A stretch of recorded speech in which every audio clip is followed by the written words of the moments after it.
If you're a fan of god-awful football, the Saints have you covered. We're here with the Straight Up Saints halftime show powered by 4D. I'm your host, Chris Voglu. This has not been a good first half for the New Orleans Saints. They're trailing 21-0 to the Packers on Monday Night Football.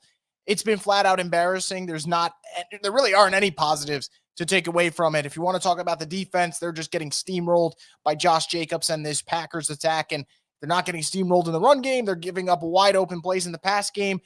Think of guys like Tucker Kraft who've been wide open. Opening drive, Ugo Amadi decides to pull his best soccer move and flop and give up a touchdown in the red zone. That kind of really set the tone for the half. Offensively, Saints haven't done much, haven't protected Rattler. Rattler hasn't protected the football, haven't really been able to establish the run game enough. They're giving carries to Jamal Williams for reasons I don't know. Darren Rizzi is watching the clock just drain out instead of using his timeout because he's not paying attention to the situation. So Saints have played a lot of bad football this year. So this isn't something new. I'm not surprised watching this. I'm not, shocked that the Saints are getting blown out. I think this is a game where, Vegas was telling you, Packers were a 14.5-point favorite. Vegas is telling you it's going to be a blowout. But to look like this, it is frustrating because when you're this bad, and the Saints obviously right now are in hell, you're trying to find reasons to be optimistic for the future. And I swear, and if I'm wrong, you guys can correct me in the chat because I'll get to your comments in just a couple minutes. What do the Saints have to look forward to? There's no offensive talent right now outside of maybe Kendre Miller. And even him, you're not even getting to see him on full display because apparently the Saints have to give carries to Jamal Williams, who is fucking terrible. So you have no hope there. Offensive line hasn't really played well the last 4 weeks. No hope there.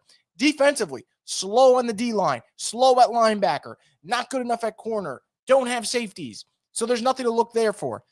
Special teams, you're not watching a football game to watch your kicker and your punter. And even if you were, Saints punter isn't any good. So it's just the kicker. Coaching, Saints aren't very good in that department, and we see it every single week. So I think for Saints fans, there's not a lot to be optimistic about. I think that's what makes a game like this so frustrating is you'll see a Packers side where every aspect of this team, there's something to look forward to. There's something to be excited about. But when you look at the Saints, it is just a dark pit of a talentless football team that needs coaching upgrades, that needs personnel upgrades, that needs front office upgrades. And I hope, and I'll talk about this more in depth when we get to our post-game live stream after the second half mercifully comes to an end, and we'll see what the final score is. I hope this is the type of game that makes the Saints realize you are no reset or retool or a couple of tweaks away from getting back to contention. This is a rebuild in every sense of the word, or in the word. This is not a good football team. They're not a talented football team.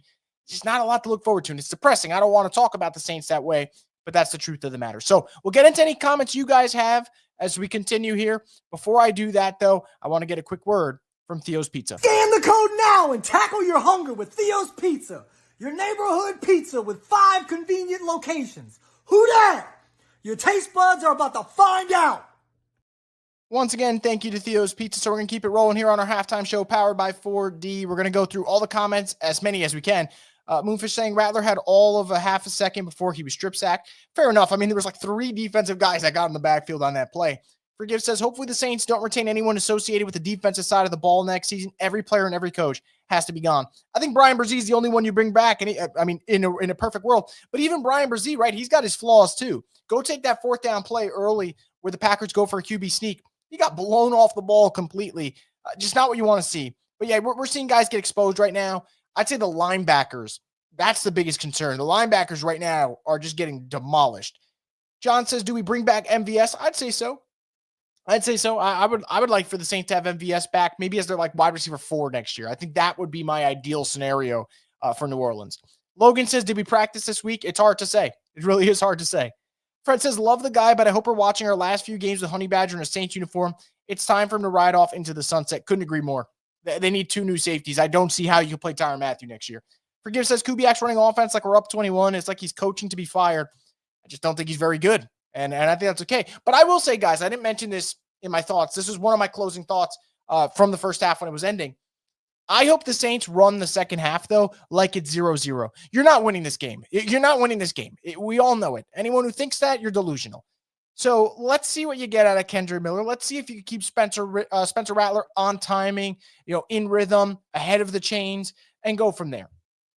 John says, I think it's okay to admit Rattler is in the future. I prefer not to, but I wouldn't be shocked if you draft a quarterback in the first round. It's just a weak class.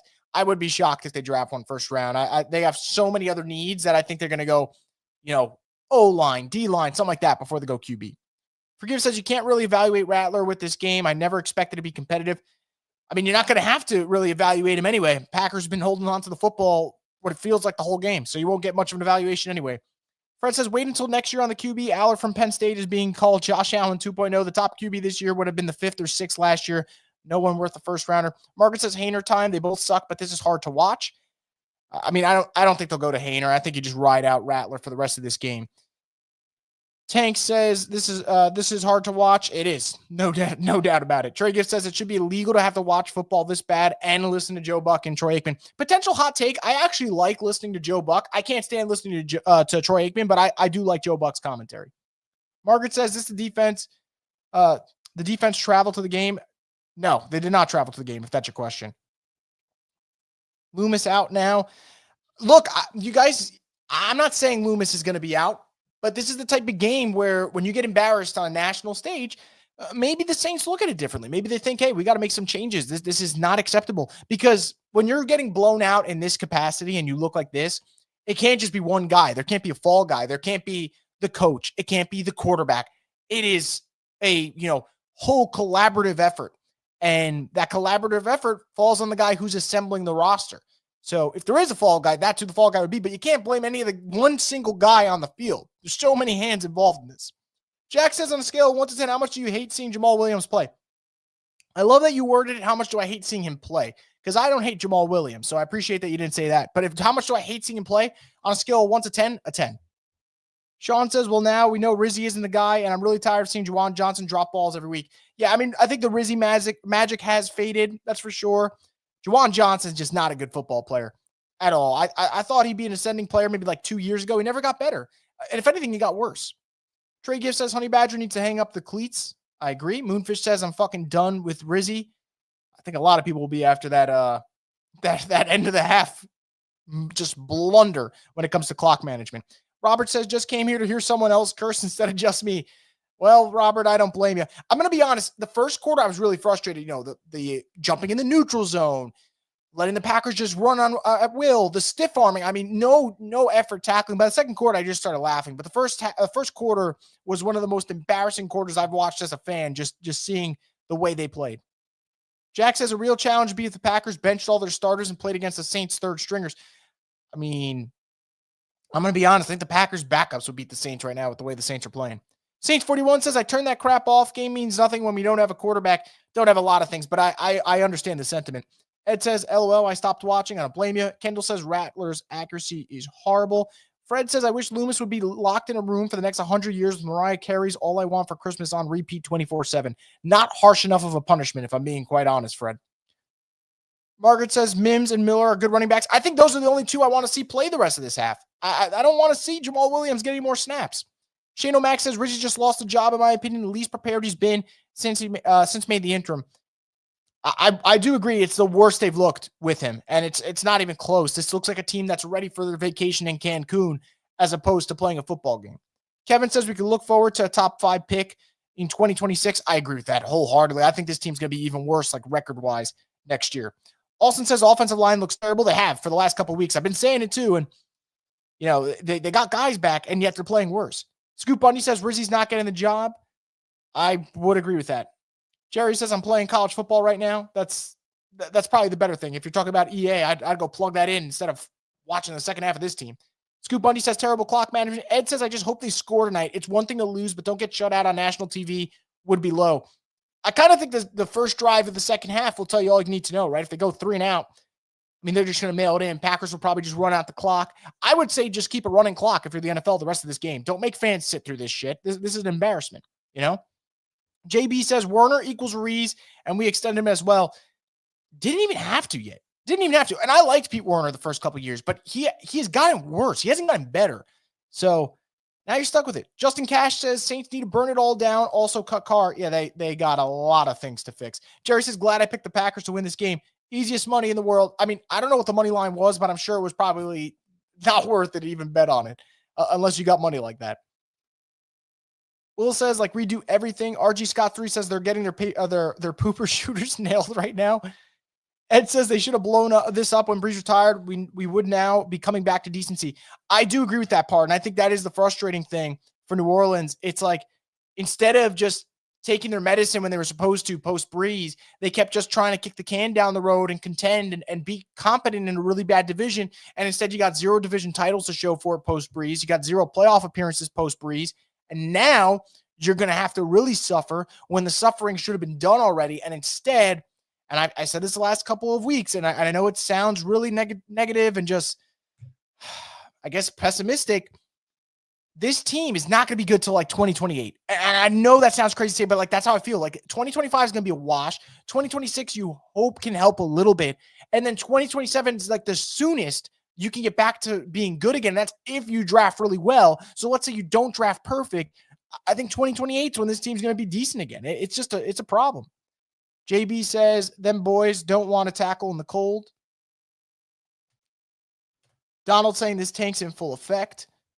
Now, there's no question about it. See if the rest of these comments could load. We're having a couple of technical difficulties here. Saints 41 saying, I never thought Rizzy had a shot at a head coach, but write it down. They're going to hire another head coach that was here with Sean Payton, AG. I do think Aaron Glenn's probably the favorite. I do agree with that. Moonfish says, what's the biggest position of need for the first round of the draft this year? Everyone looks fucking awful. Honestly, I guess defensive line, but who knows? To your point, like you said, they're bad in so many spots. So it's tough to say which. But as Justin said here, I mean, Mason Graham, you put him next to Brian Brzee, I think you're all of a sudden infinitely better on the D-line.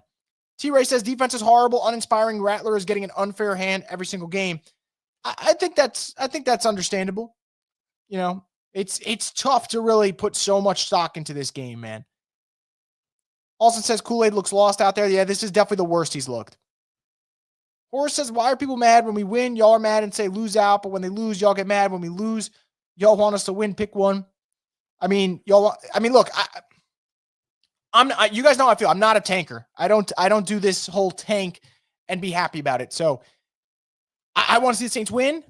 I definitely don't want to see them get embarrassed. So games like this is frustrating to me. And truthfully, win or lose, their stock's not going to change much. The league is so bad this year, they're kind of going to be stuck to picking 10th, which stinks. So people could say time to lose out, but it's a problem. It's Bear Baby says, what do these guys provide a team? Colin Saunders, Jamal Williams, Cesar Ruiz. What do they do genuinely? What do they provide? Nothing. Well, Wish says, do you think Gail will finally see that this team sucks? I have to imagine so, man. I'd have to. Let me find one more comment before we get out of here. Go with Colby. Says, I'd rather watch paint dry than watch the Saints play football. All right, well, the second half just started. Kickoff just happened. So we will see if watching paint dry is better than the second half of football. So regardless of what happens, I will be back for a post-game live stream. So if I missed anyone's comment and you guys want to just chat and rant about the Saints after this game's over, we'll have it here at Boo Crew Media on the YouTube page. So make sure you guys subscribe. Until then, we're going to watch this horrible team play 30 more minutes of football, and I'll be back right here on the Straight Up Saints podcast, the destination for the Who Dat Nation.